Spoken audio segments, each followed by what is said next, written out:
આગામી 7મી ફેબ્રુઆરીના રોજ લિંબાયતના નીલગિરી ગ્રાઉન્ડ ખાતે વડાપ્રધાન નરેન્દ્ર મોદીની ઉપસ્થિતિમાં કાર્યક્રમનું આયોજન કરવામાં આવ્યું છે, જેને પગલે તંત્ર દ્વારા તડામાર તૈયારીઓ ચાલી રહી છે.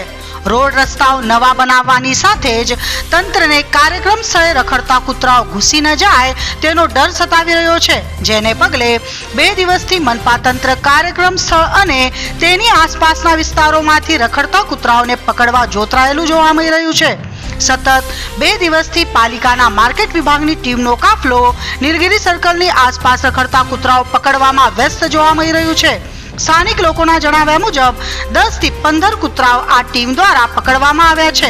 જો કે માર્કેટ વિભાગના અધિકારીઓ આને રૂટીન કાર્યવાહી ગણાવી રહ્યા છે, તો બીજી તરફ લોકોનું કહેવું છે કે આમ જનતા રખડતા કૂતરાઓને લઈને ફરિયાદો કરીને થાકી જાય છે, છતાં મનપાની ટીમ કાર્યવાહી માટે પહોંચતી નથી. હવે જ્યારે વડાપ્રધાન આવવાના છે તો 2 દિવસથી કૂતરાઓને પકડવા મથામણ કરવામાં આવી રહી છે.